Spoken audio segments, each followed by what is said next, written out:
Well, it's been a great day. Thank you very much for being here. It's been a wonderful symposium. One of the lessons we learned from a year ago is that we had great speakers throughout the day. It seemed as though some effort to draw together the disparate presentations at the end of the day would be a very interesting and useful activity. I'm delighted now to turn things over to Professor Carolyn Janney from the University of Virginia, the director, and John L. Now III, professor of Civil War history at the University of Virginia. And Carrie is going to facilitate this final session of the day. Professor Janney. Thank you, Rob,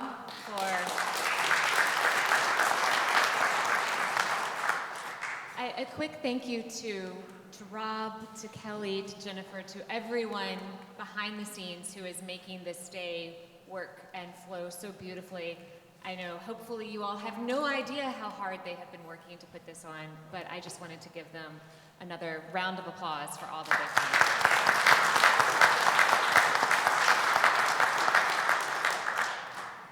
done. As Rob said, what we're hoping to do is pull together the conversations that you've heard throughout the day, but also thinking about the larger theme and themes that the museum is trying to convey over the years. So I have some questions, but I hope we can have a conversation that moves among ourselves a bit. And I want to start with the question that has provided fodder for historians for 160, almost 170 years now, and that is the question of why the war was fought. And my question for you all is, do we think we're at a place where there is more agreement than dispute over this question? Or is this still one of those very contentious questions? And this is the fun part, to see who gets to answer first. Yeah, what caused the Civil War? It's the perennial historical chestnut. I think it was something that bothered historians far more in the 70s and 80s with the rise of the so-called new political history, where political historians taught about other divisions in mid-19th century America based on religion, ethnicity, other cultural differences, ethno-cultural differences. And they tended to downplay the issue of slavery. And the argument was that the political parties fell apart because of these other divisions, and then the slavery question just blew out of proportion and the war came. And there were others who were, unfortunately, I think it's a bad term, were called fundamentalists, who said, no, you're putting the cart before the horse. It was really slavery, the issue that blew up this question. And that led to the breakup of the political parties in the 1850s. And when I was writing both my books, the first that looks at secession and states' rights ideology and pro-slavery ideology from the southern side, and the second book on abolition, looking at the way abolition fed into political anti-slavery, it was obvious to me that this question was there from the founding of the Republic. And at different moments, it had arisen, it had broken down party lines according to sectional lines, think Missouri crisis, and other issues. So I think there's broad agreement, I think, that slavery caused the Civil War. But when I get a student in my class who went to school in Virginia and said, no, it was states' rights, I always have to tell them, well, the states' rights to do what? Why is states' rights being evoked? What is the purpose? Is it to defend slavery, segregation? Because Northerners are talking states' rights against the federal fugitive slave laws. You can't just say states' rights. And that gets them to think, I think, more deeply. I don't think you can just say slavery caused the war. You have to explain how and why the contingencies, the different decades, and why slavery becomes this big issue. So I think when you just make it like a conversation stopper and say, slavery caused the war, you either agree or you don't agree, I think it's far better to engage with those different ideas and to let students themselves figure out how it was connected. So I think there's a general consensus amongst historians, but that's the way I teach to my students and sometimes to popular audiences who still, will ask that question. Well, I suppose that's the question, that if historians are in agreement, what are you finding among both your students and lay audiences? Are they in the same space, or how has it even, you all teach at a range of universities, different types of students, different backgrounds. What are they coming to the table with, and has that changed over the past 5, 10, 15 years? Is it a different conversation that you're having than maybe you did in the past with them?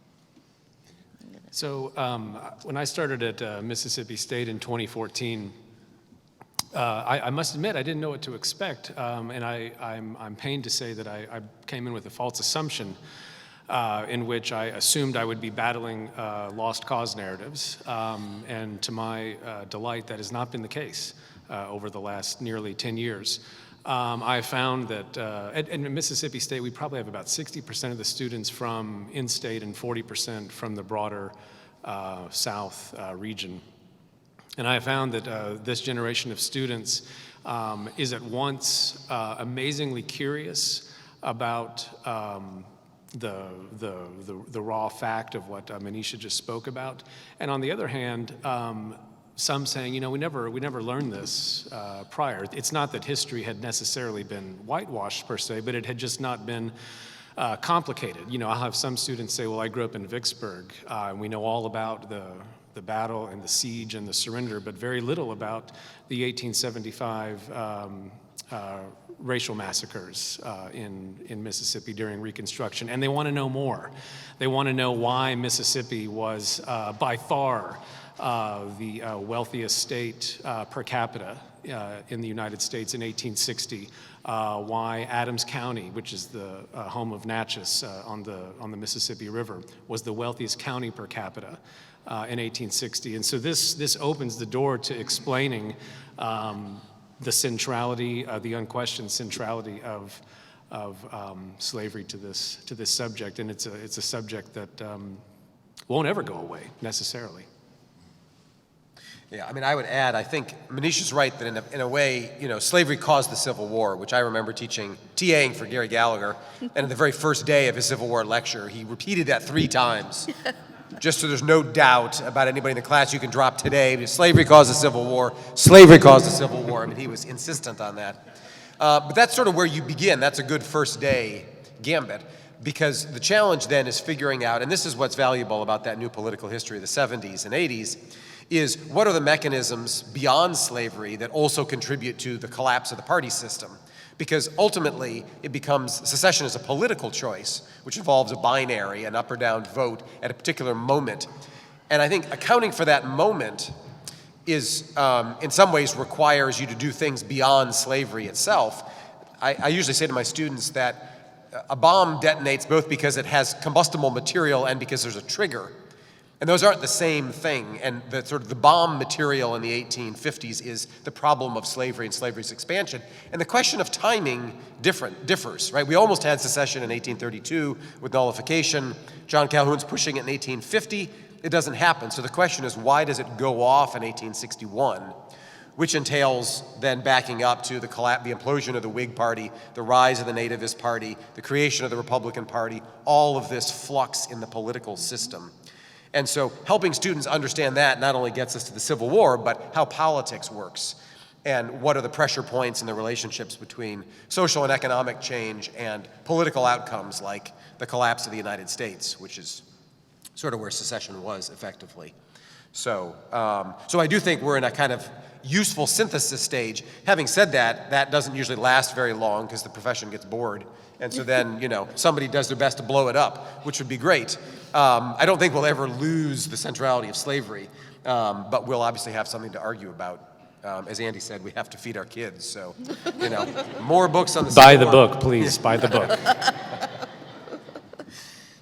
I would just add, well, I have just a few small, you know, sort of reflections. One is, in the time that I've been teaching at Northwestern, which is a private university in the Chicago area, you know, I feel like a lot of students come in with the idea that, yeah, they probably more or less learned that slavery caused the Civil War, but they don't know like how it happened, and they kind of heard that maybe it was actually about states' rights. And so it's like there's actually a lot of insecurity of information, and this goes to one thing I learned from my kids who are basically teenagers, that young people get a ton of information from things like Fox videos and other kinds of videos, and there are a lot of short clips out there that are like 90 seconds on how slavery caused the Civil War. But that just feeds into, for kids who are curious, that's both cool, but also just there's such a huge proliferation of information. So they don't necessarily know if that 90-second video that they saw, which they might have liked,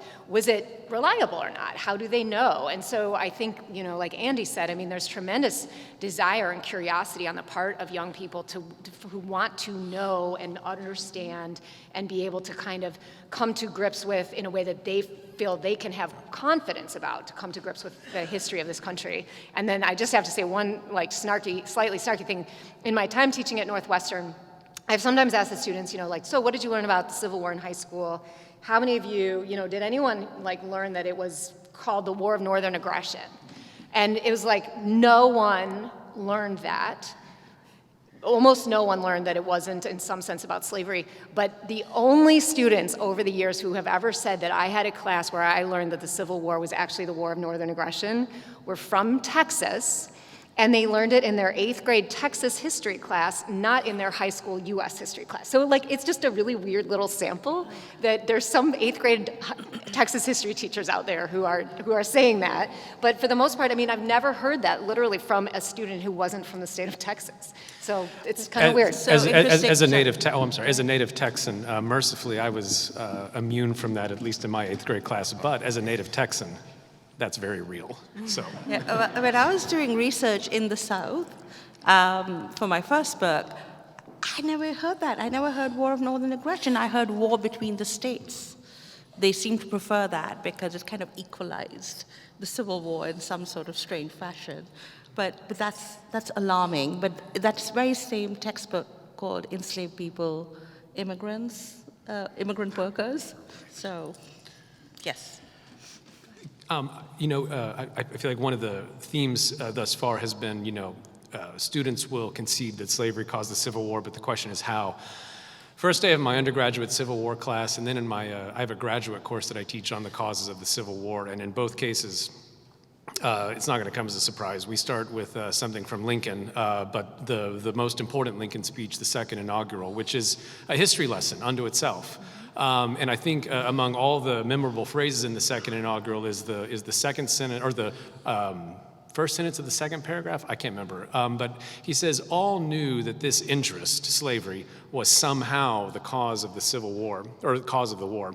And I like to direct my students' attention to his use of somehow, because at the beginning of the sentence, he has all knew and then somehow in the middle. And so right off the bat, he's conceding that everybody with a conscience knows morally that slavery is at the center of this. And in order to move beyond where we are in the war, we have to understand from where we came. And the origin of the late unpleasantness, as it was, is rooted in one simple and enduring fact, and that is human bondage, but also explaining the multifaceted somehow, which David Blight has said we've been trying to explain ever since. So on the topic of teaching and how you teach these topics, you all teach courses on the Civil War era, Reconstruction era. I think Kate did a wonderful job of helping us to reframe and rethink how we periodize Reconstruction. So what about your courses? How do you teach them? If you could start from scratch and revise how you teach them in terms of periodization, where do you start with the causes? Where do you end up? So I also enjoyed Kate's, I don't know whether this is on, is it? Closer. I think we got to be close. Okay, can you hear me now? No, it's not on. Try that. Okay, thank you. I think someone decided to mute me. I'm glad you referred to Kate's presentation because I've just sort of finished a book which will be coming out next year called The Rise and Fall of the Second American Republic, a long history of Reconstruction. And I completely agree with Kate's point that we cannot end simply in 1877, even though that is an important year. It's a presidential election year, and some things did happen. Maybe not the compromise or the corrupt bargain, as C. Van Woodward put it, happened then, but clearly it's an important marker. But we can't stop there. The unraveling of Reconstruction is a very long process, and it's not until you have the formal disenfranchisement of Black men with the Mississippi Plan of 1890, and also segregation and the rise of debt peonage, convict lease labor, that story needs to be told. So increasingly, when I've taught Civil War and Reconstruction, I've gone right up to 1900. In fact, my book, at least the part that deals with women's suffrage, goes up to the 19th Amendment, where I argue that the 19th Amendment is actually one of the last Reconstruction amendments. It's modeled completely on the 15th Amendment. The wording is word for word. And Southerners, Southern congressmen, Southern Democrats in Congress, segregationists, they even say we'll vote for the 19th Amendment if you rescind the 15th. So they're still talking about Reconstruction when they're debating the 19th Amendment. So I really have extended the parameters about talking about Reconstruction, and in this book, I ended up talking not just about Southern Reconstruction with a capital R, but a small Reconstruction, the reconstruction of capitalism and the revival of the plantation economy, the conquest of the West, the rise of formal American empire. People forget the Spanish-American-Cuban War, and we need to look at all those things happening simultaneously. And that's part of the story of Reconstruction. It's often not told in that manner. And yes, so this has mainly come from my teaching, because my students would ask me, how do we go from this interracial democracy to Jim Crow? Just like that, in a blink of an eye. And it doesn't happen in a blink of an eye. It's a long process.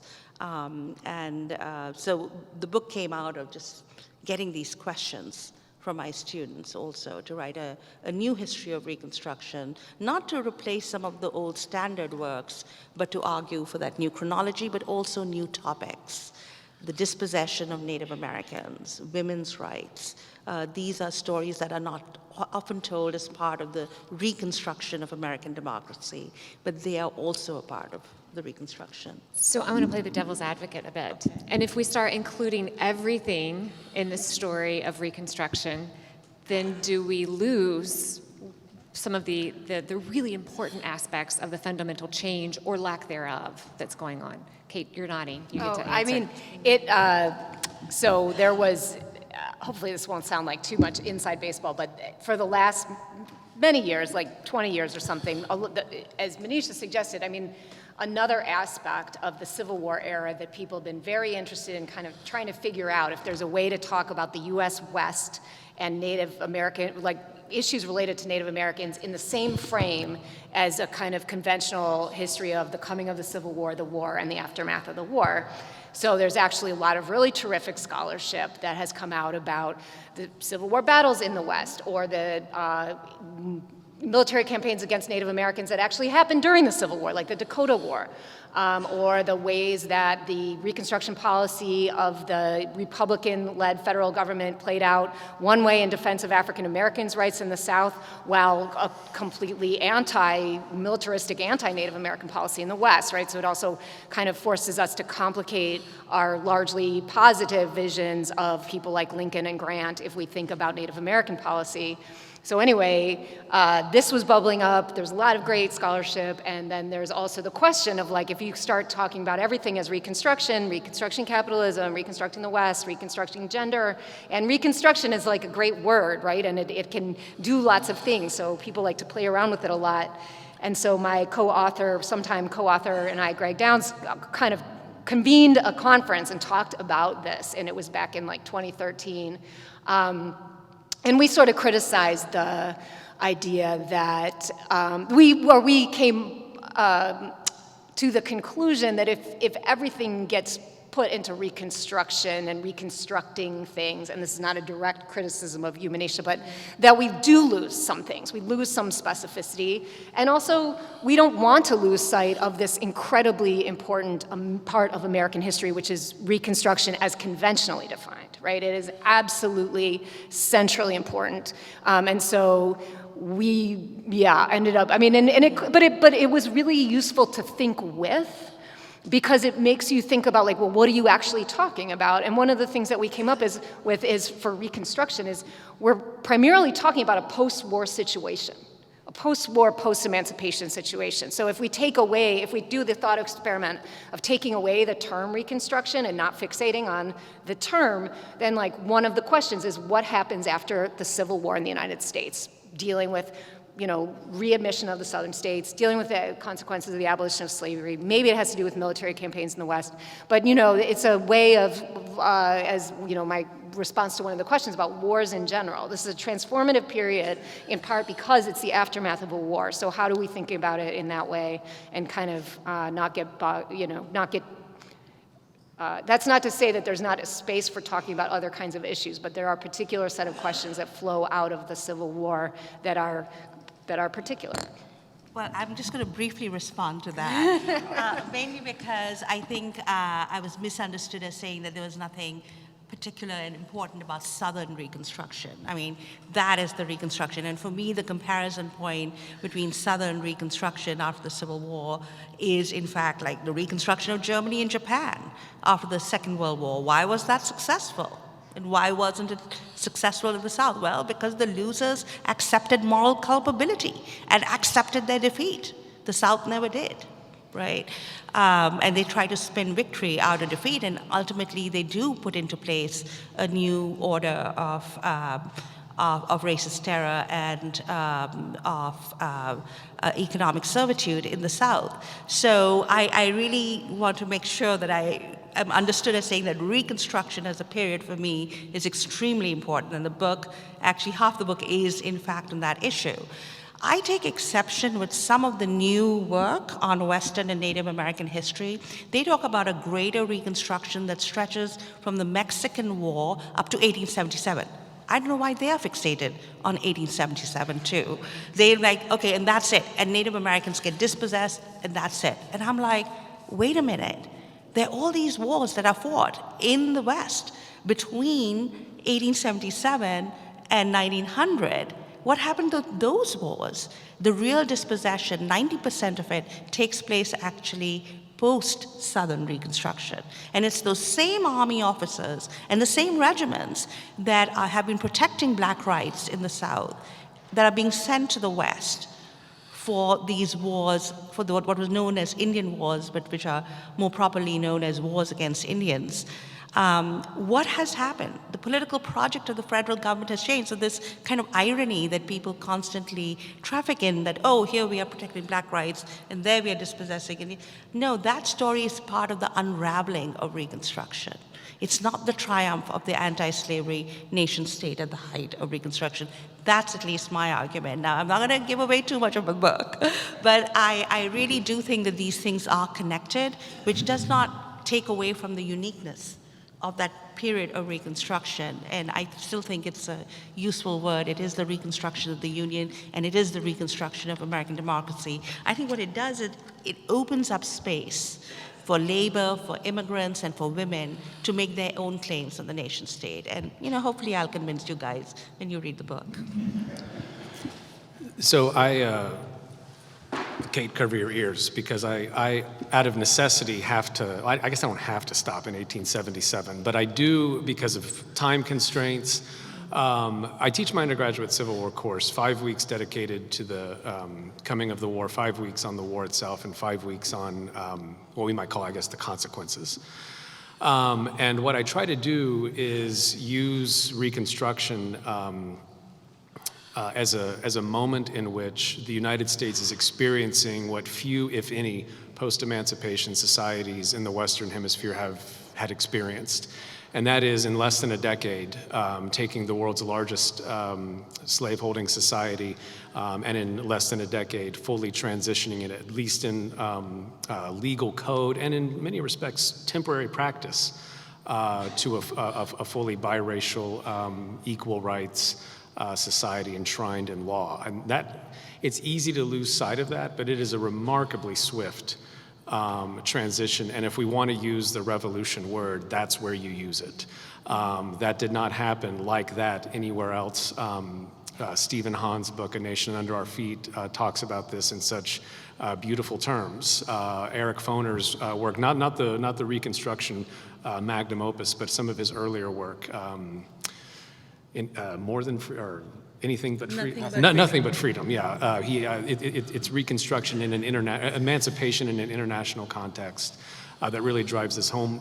And I try to convey to my students less about the periodization and more about just the unprecedented magnitude of the moment, and how Reconstruction was not at all inevitable. It was not an inevitable outgrowth of what happened from the war, but occurred because of this massive war. I want to switch directions just a little bit and talk about the two papers that Aaron and Andy delivered today, and thinking about your different uses of the term history. And perhaps I'm mischaracterizing this, but Aaron, I heard you talking about history being used in many of the ways that we talk about in the post-Civil War period, of using memory as a rationalization, as a justification. And Andy, I heard you talking about history as a force. You used the term that Lincoln thinking about history, whether you can escape history or not. And so I'm wondering about what sort of private conversations you two might have about how your two papers are in conversation with each other, and where you are thinking about history in similar ways and how it diverges. That's a very good question. Let me quick think of an answer. Yes, I mean, so I've been approaching history in this project more as a kind of analytical construct, the way that people thought about their world. I should say, at the end, the last chapter, what I hope will be the last chapter of this book, is called What Civil Wars Mean. And the effort to create meaning for the war, one of my arguments here is that Americans looked at what was called the English Whiggish tradition of liberty, this notion that England, uniquely among the countries of the world, had figured out constitutional liberty and protected it, and that Americans are now continuing that tradition. I think I said that at the end in the Q&A. So in that sense, there is a kind of shift towards what I heard some of what you talking about, Andy, of a more less strictly historical and more almost mythical vision of the place. And I mean, this is a perpetual tension, I think, for any post-war country, particularly countries that have experienced civil wars, to try to figure out how you tell a story that keeps the country moving forward, as opposed to a story that recognizes there was an abject failure. And the question, there's no question that, as we've all discussed, slavery and the problem of slavery in American life was an abject problem for the United States. The question is whether war is the tool to solve that. And it turned out that that was the tool that Americans used. So then we have to try to figure out how to make sense of that, and in a way, how to make that meaningful, whether it was the right tool or not. I mean, it was the tool. So at some point, some of these may dovetail, because what I heard you talking about was a history in a very meta kind of way, as a form of kind of national destiny. Yeah, that's right. To be sure, Aaron and I are hardly in conflict over this. My last book tried to deal with history in much the same way that Aaron is working on. I came to this new approach to thinking about Americans thinking about history from this last book. When I read an essay published by one of the most renowned intellectual historians of our time, Dorothy Ross, who wrote about how American intellectuals very much believed that Americans considered themselves imbued with progress, imbued on a separate track of destiny and of history in comparison to all other human societies, that they were charting their own course. And I found that fascinating, and I put a little bit of that in the last book, but I knew I wanted to come back to it for the new project, and that's what I'm doing now. And one of the most ironic parts of this, we'll go back to Alexander H. Stephens, because how can you get enough Alexander H. Stephens, right? 1869, I believe, when he wrote his just horrific, turgid 2-volume apologia of the Confederate experiment, he does have a really interesting throwaway line about Lincoln, who, of course, in the pre-war days, they were very close friends in the Whig Party. And Stephens said of Lincoln that the Union arose in him like a spiritual mysticism. And that always really captured my imagination, because Stephens would have no reason to make that up. And he knew Lincoln well enough to know how Lincoln thought about these things. And I always wondered exactly what he meant by that. But I really do think that Lincoln and people like him thought about nations in this otherworldly way that are also very precarious and hardly destined. So I think that Aaron and I will find our way to the bar later and hash all this out. So I want to make sure that we save time for you all to ask more questions of the entire panel. But I have one more, maybe sort of intentionally provocative question. Based on, Aaron, your comment, you noted that you were giving us a cautionary tale of using history, at least in reference to the Cavaliers and the Puritans. You said history became an accelerant rather than a deterrent. And I'm wondering if we need to be cautious today about how history is used. We can look in the news and see many of the battles that are going on over school textbooks and otherwise. And I wonder if it is a cautionary tale or if that's an unfair framing of your quote. You mean that we still do it today? So. Yes. Yeah. Oh, no, we certainly do. I mean, I have this worry. I mean, I think most Civil War historians felt sort of briefly relevant, for the last 4 or 5 years at least, with all this talk of red states and blue states and, when's the next Civil War happening? But it was almost always, not to dump on journalists, like a very facile comparison. First of all, red states and blue states only work at the presidential level. And any map of precinct voting in the United States is super purple, with a few places where it's sort of you can actually tease out blue or red. Block by block, Americans are very evenly distributed, Republican and Democrat. So from my perspective, where I think geography matters a great deal, it's very hard to envision that a kind of civil war on the scale that one happened, simply because there's no kind of sectional line, there's no geographic division. But I think the bigger point is about the ways that we use history. I mean, my colleague Gaines Foster, who's written on memory, Civil War memory for a long time, and published an excellent article on the naming of the Civil War in the Journal of the Civil War Era a year or two ago, more than that, what's not in a name. But Gaines has been arguing, and he pays very careful attention to all of the kind of data, is that in the invocations of the Civil War in our contemporary politics, there's very little concern about the Civil War itself. These are not people that are really worried about the actual history. It is merely a vehicle to then make a kind of political argument. And so this is where it's incumbent on us as historians to kind of intervene in these debates and to clarify. I mean, we were talking about this earlier, Manisha, about, the speakership vote, and how many times it took to get Kevin McCarthy elected speaker, which was nothing compared to Benjamin Banks, who was like 58 votes or something over like 2.5 weeks. But to be careful about not saying, oh, it was also like that then, right? That's using history in a kind of illustrative and very empty sort of way. So, I think to Kate's point about like giving students an explanation that they understand and internalize, like that's our job, is to say, we're gonna parse this very, very carefully. And we're gonna show you that while there was a civil war and while politics and the political party fractured, that fracturing happened because of these conditions, which aren't exactly the conditions present today, which isn't to say we shouldn't be worried about the present state of partisanship, but we need to be concerned about it for kind of the contemporary situation, not because it sort of, in a quick sideways glance at the mirror, resembles what happened in the 1850s.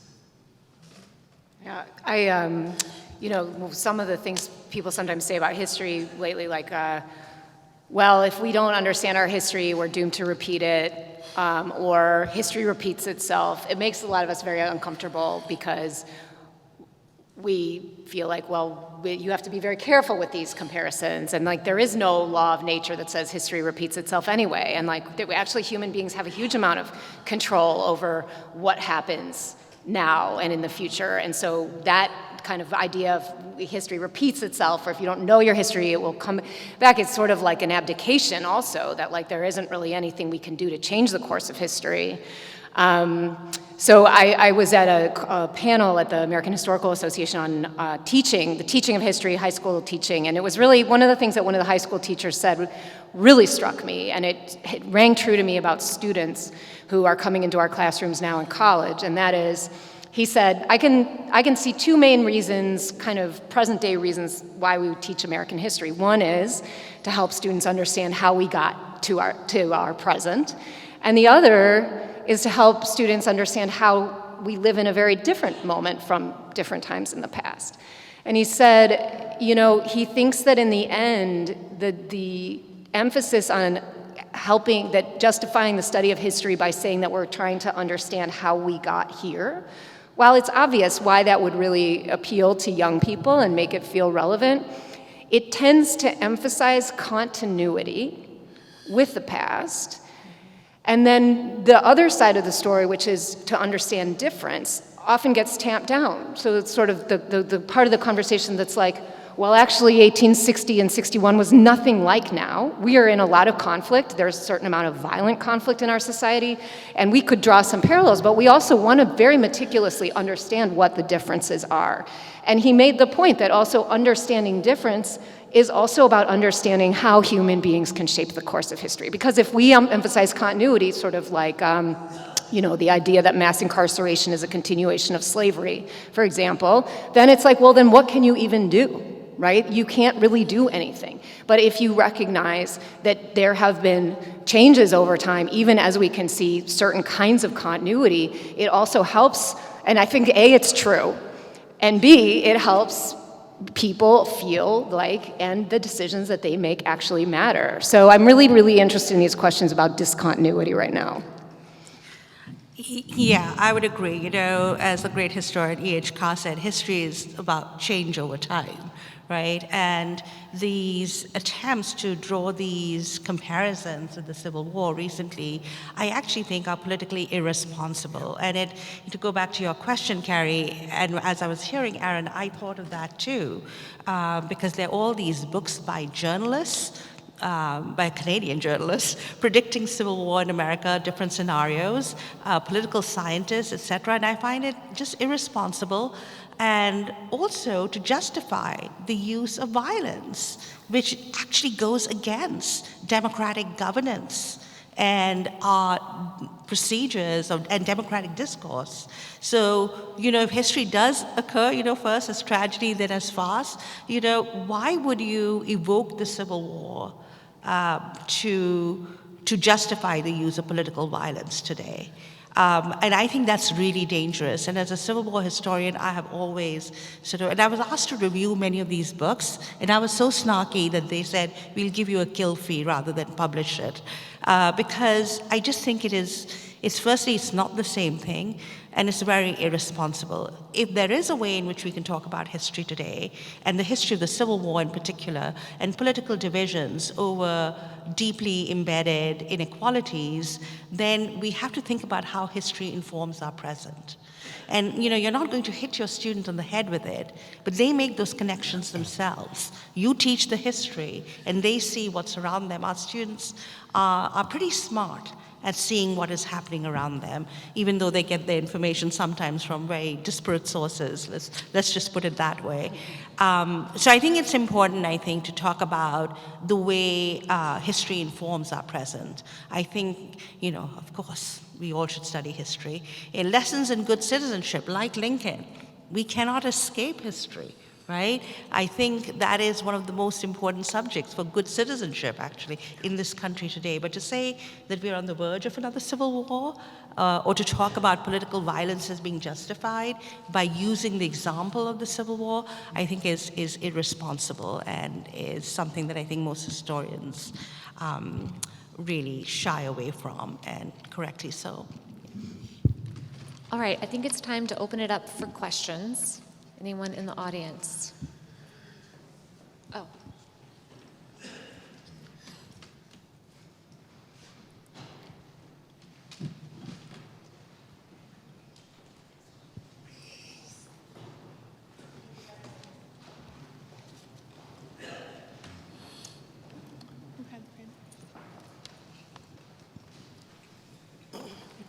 Can you hear me? Okay. You talk about the students coming in today who are aware of the history, they're curious, they're asking questions. I'm sure you're all aware of the effort to whitewash history in certain states, one very close to Mississippi. Are you concerned about students that are going to be hitting your classrooms in 4, 5, 6 years that have learned whitewash history, that don't know anything about why we had a civil war, maybe even if we had a civil war?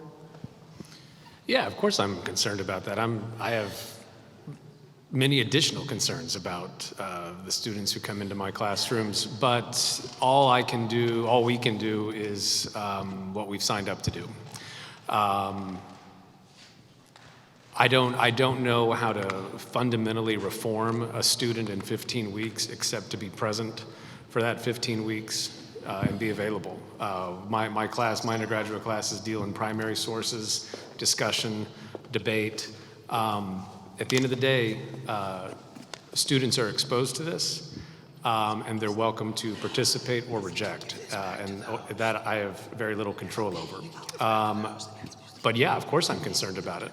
What can I do? I conduct seminars across the country with another organization with high school teachers. I work with teachers in Mississippi through an institute on the Mississippi State campus. And so there are initiatives that we have. But I also really do have a lot of faith in the high school teachers that I've met and with whom I've worked, who are doing the Lord's work in many respects and trying to battle back against some of this. I think that at least the ones I've encountered, they're doing an amazing job. But yeah, of course I'm concerned. I also have 2 small children. I'm concerned about the next, 5, 10, 12 years as well. But we as educators do have a lot of authority over these issues, at least in the classroom, I think at least. So I was in Florida last weekend, and I could tell you that they're very worried there. I was at the University of Florida, and there were actually faculty from a bunch of different Florida institutions. And another thing that we can do, to his credit, Bill Link, who's a very well-known Southern historian who's just retired, is the lead plaintiff in a lawsuit that's been brought against the state. There was a passel of laws that involve surveillance of faculty and sort of ideological tests that chairs have to administer to determine people's orientation. And then, of course, prohibitions on what you can teach, including sort of conflict and about race and gender. And one of the points that Bill made in his he also gave testimony at the state legislature, and in the deposition was, I won't be able to teach Southern history at all. So if the goal, and DeSantis was pretty clear about the kind of history he wanted taught, which was a kind of heroic celebration of the white past, and Bill Link's point, and he's written several biographies of kind of famous white men, and mostly Southern moderates, was I can't do that at all because these people's lives were consumed with navigating the shoals of race and gender and conflict in the American South. And so I think the good news about where the profession is that it's too obvious that all of these issues are so tangled together that sort of arbitrarily deciding we can't do this or we can't do that leaves basically nothing happening. So the choice is sort of going to be, I think, between not teaching history and teaching a real history. I would suspect that we're all in agreement that we don't generate a stronger country or a stronger citizenry by somehow disguising the past, even if that past is unpleasant. Everybody's past is unpleasant. It's not like the United States has a monopoly on moral failings. I mean, if I often think, like when we sort of get into debates among Civil War historians about battlefields and preserving battlefields, which I'm all for, if Europe preserved battlefields, there would be no Europe, right? I mean, like every space of that ground is saturated in blood. And so we're hardly unusual in this respect. And it's peculiar that sort of we've chosen to flagellate ourselves in a way that says we better not talk about that or the country's going to fall apart. People have been doing history for a long time and have managed to keep themselves together as civil communities. So my hope is that we will be able to do that as well. But yes, very, very worried. If I can quickly add to that, history is in fact about contestation. We had that old notion of the one that I think DeSantis wants to make official narrative of the United States, which is everything was hunky-dory and democracy just progressed and we got more and more freedom and everything became more and more perfect and everything is fine. It's a linear notion, it's a simplistic notion of history. But to replace that with another simplistic notion, which is everything was always saturated with racism. It was always all about this, that there were no people. I mean, the guys I talk about, abolitionists, would have no place in that history. So US history, as histories of other countries, is a history of contestation between different political forces, different ideas and visions of the good society and democracy, and that's what we should be teaching. It's a nuanced history, it's a more complete, complex history. So what I don't like is when people go from one simplistic narrative to another simplistic narrative. And I think it's very easy for politicians to weaponize and politicize these things and sow divisions over these ideas. And it's really important, I think, for us as historians not to really bring out that complexity of the past. And so I refuse to use terms that are loaded, that already put off people. Like when I talk about Reconstruction, I reject the notion of using terms like carpetbaggers, scalawags, redeeming the South. These are loaded terms. The moment you use them, you already, or Andrew Johnson's Reconstruction, that was not Reconstruction, that was restoration, right? So we need to think about even the terms that we use to convey those conflicts and complexities of the past. And I noticed that our students, black and white actually, and people of, immigrants, etc., everyone is happy to absorb that complexity because they can understand when they're being told to toe a line. My children can, I know. They rebel quite frequently. So it is, I think, as I said, I don't think one simplistic narrative needs to be replaced by another. We need to just teach the contestation that history always was. Kelly, do you have a question? Yes. Oh, so sorry for that. One from the live stream. So in thinking about this idea that slavery would become extinct and would die out, when did that idea originate? And then also, was there a revenue-making industry in place to replace slavery? And can anyone recommend some reading that might support that thinking?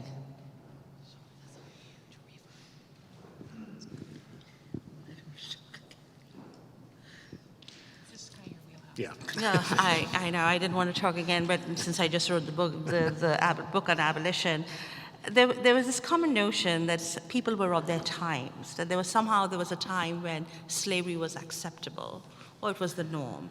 But there was always opposition to slavery, especially by those who were getting enslaved. And when I started writing my book on abolition, it was all going to be about the 19th century. I found myself going back to the Revolutionary era because there are a whole bunch of abolitionists then.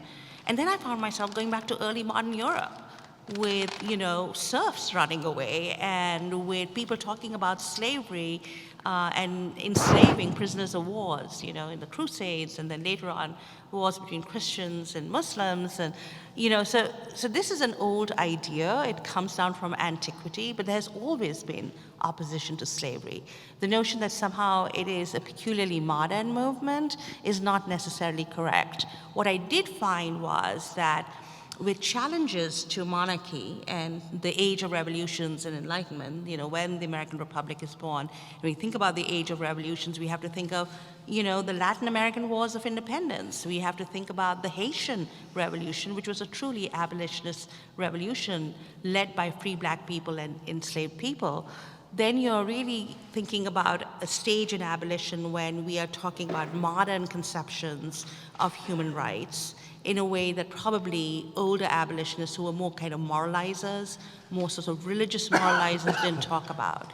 But the notion that that slavery was never opposed, I mean, it's always opposed, and usually by the people, the first people who are the people being enslaved. Yeah. What about the notion of slavery dying out on its own? Yeah, that is another one that kills me. Somebody asked me this at one of our breaks, and I'll just repeat myself. There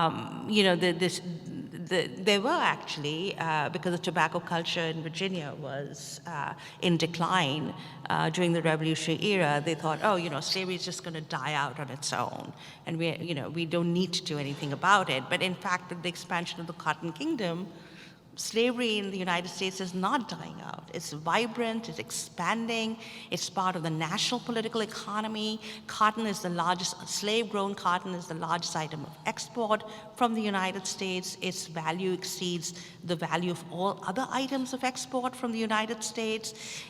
It's fueling industrial revolution in the cotton factories of Manchester, England, right? So this is a global political economy and resting on slavery. So the fact that it would just die out. The place that we're sitting right now. Tredegar is case in point that slavery was adapting and didn't have to just be used in tobacco fields or cotton plantations. It could be used along wharves and in factories and otherwise. So it's only growing. Yes. I mean, this notion that it would just die out and it was a needless war, that was the needless war interpretation. We didn't need a war and so many people dying. Yes, 750,000 now they're saying nearly Americans died in the Civil War, but 4 million enslaved people also gained their freedom.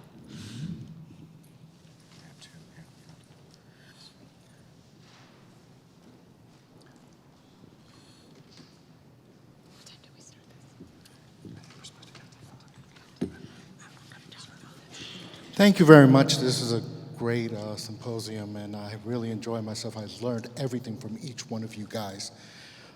My question is this.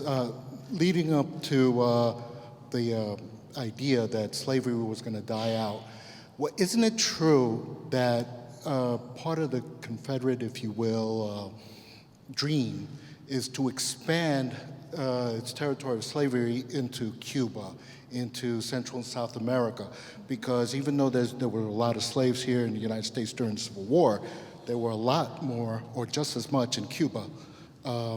And slavery didn't end in Cuba until the 1870s when they started fighting against Spain for independence.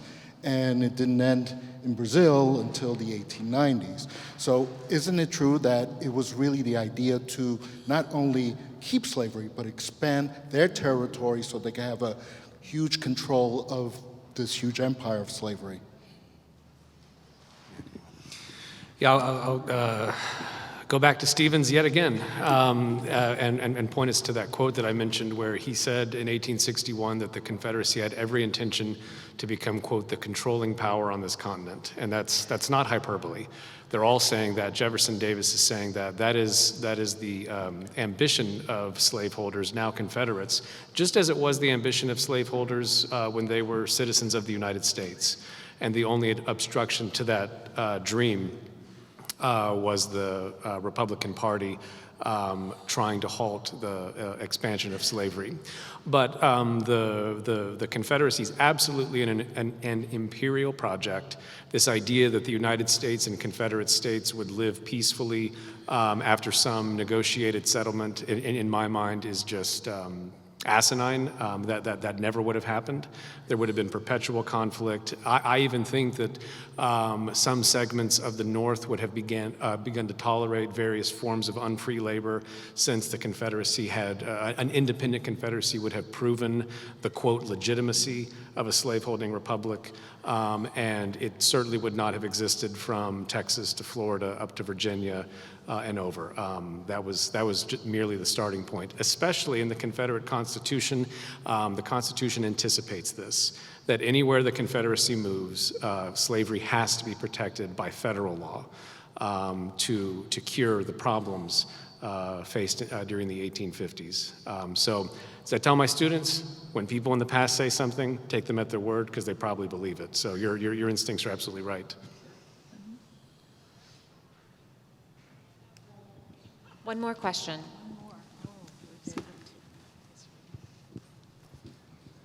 Hello, I'm a Virginia Studies teacher. I teach 4th grade, so in Virginia, that's like Virginia history.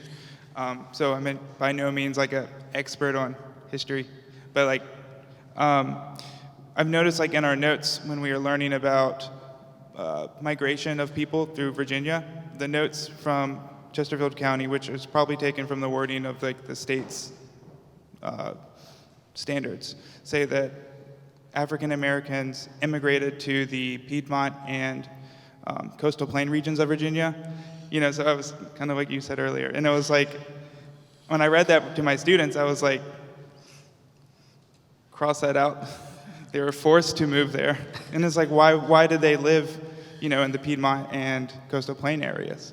You know, and it's like, how do I talk about that to 10-year-olds without getting overly political, but also not whitewashing the history of it?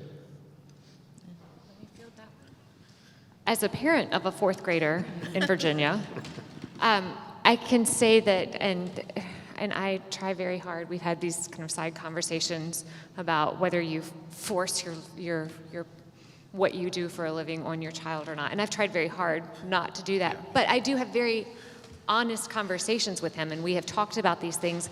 I will say I have been pleasantly surprised with the material that's been coming home, and I don't know how much control as individual teachers you have over what you're teaching, but what he's learned about Jamestown in 1619 is quite in line with on a very scaled down version of what I would teach my students. So I'll say as a parent, I think you can have these conversations, and what you did was precisely right. To point out the ways in which the text is misconstruing what was happening, and I do think they are probably mature enough, and they need to hear it from you. And on a very personal note, my 4th grade teacher, along with my parents, but my 4th grade teacher in those Virginia studies was what hooked the bug for me. So thank you for what you do on the front lines. Keep doing it, and keep doing exactly what you're doing, and that is being as open and honest as that age can handle. All right. Rob, would you like the final word?